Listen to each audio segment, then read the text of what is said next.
What's up, guys? So I have this gassed up. It's on the partial CO2 tank. That one's completely full. I haven't shot anything out of it since it got filled. I'm gonna try the 3.6 gram balls first and see if I get like 350 or like 325 feet per second, somewhere around there. If I'm not getting that, if I'm getting like low numbers, then I'm gonna switch to the fully pressurized full CO2 tank. And it's been sitting in the sun for like 10 minutes now, 15 minutes. So has the blue one. But yeah, I'm just gonna get on with shooting, and this is just for science, basically. So here we go. 3.6 gram ball, CO2 tank, and not a good bore match for the salt supply, but we'll see what happens.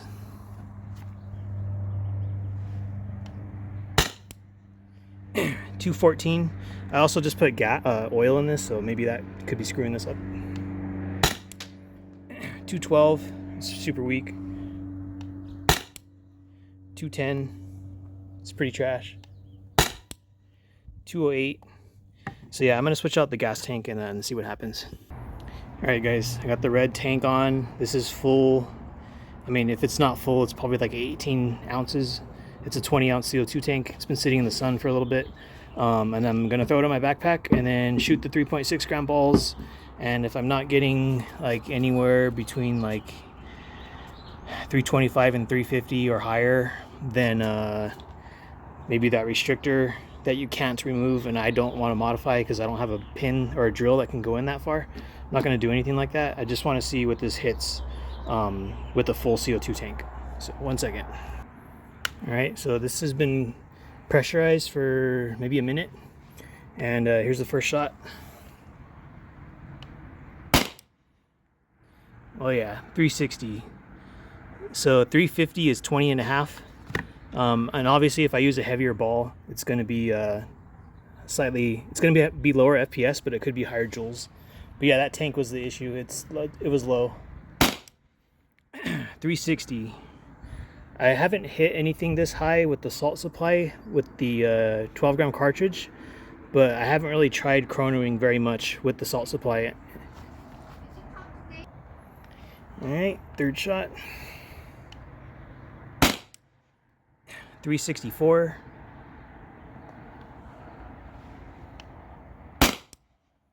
360.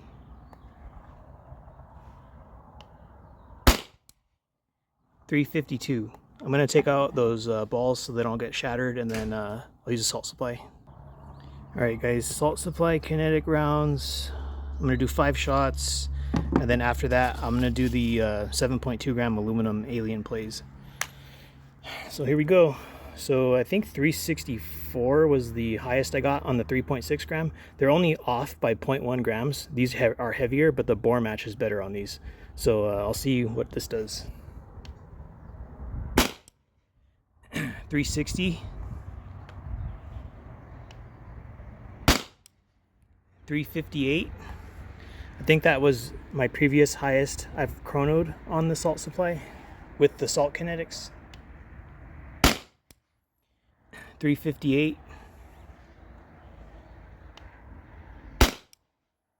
358.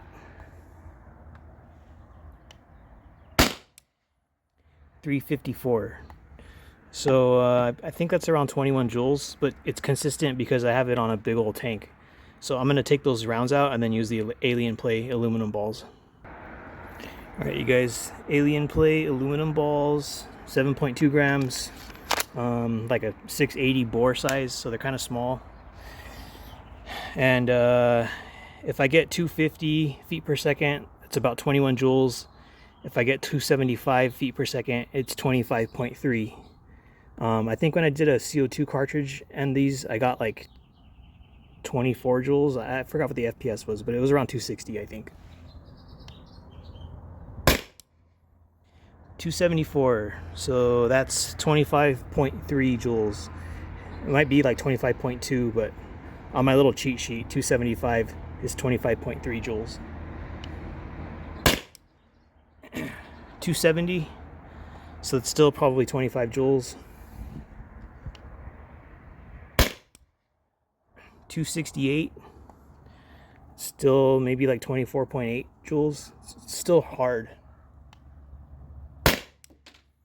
266. Still hitting hard. 264. So I don't, unless I do something to modify my salt gun, which I have no idea what I'm doing.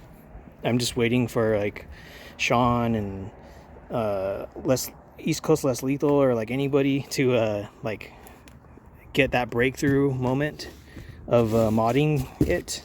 Like I don't have that knowledge myself. I would just probably ruin my marker if I tried doing any of that stuff.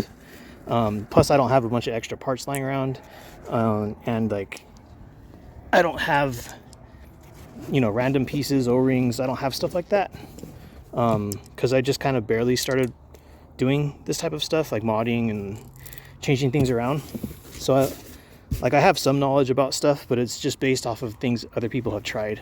I don't have any like original ideas myself. The only thing I came up with myself was the Tip-X remote line adapter working on the TCR, and I have some ideas for how to get a remote line to fit on this, but it's going to require, I need to have this 12-gram adapter and this piece that I ordered for a different marker completely, like a completely different marker. That piece needs to work or fit how I need it to, and if it doesn't fit, then, you know, I can't really use that piece, and like it's just, I'm just trying something, but there's no like previous record of anyone trying what I'm going to try to do to make the Berna work on a remote line, which is not practical at all. It's just so I don't have to keep popping CO2 cartridges in it to practice with. But yeah, that's a completely different subject. And if I get those pieces and if it gets to work, I'll show you guys how it works and all that. But right now I'm just degassing this. Give me 1 second. All right, guys, I degassed it. It was able to shoot like 8 to 10 more shots with just the pressure that was in it. And I always lubricate the O-rings on everything before I use the CO2, because CO2 pretty much destroys O-rings unless you lubricate everything and try to keep the cold off of it. Even the urethane ones get messed up pretty bad, so you just have to keep oiling everything. And I think that'll be it for this video. I just might in the future make an install video for the Berna 12-gram adapter. I'm just waiting for one of my brothers to meet up with, and then I can get their Berna, and then I'll make a video using their Berna and installing that 12-gram adapter, this thing. And yeah, I'm gonna wipe this off later tonight, and I'm thinking of maybe putting like a couple lines on this in oil-based paint. Maybe I'll just do this straight line going through the whole thing. I either do like dark red or dark green, or I'm not sure yet. That's just a maybe. And yeah, that was pretty cool.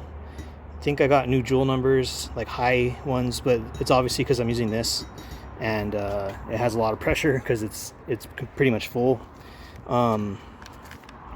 And I'll probably make, yeah, that TCR video with me turning that up with the Devastators.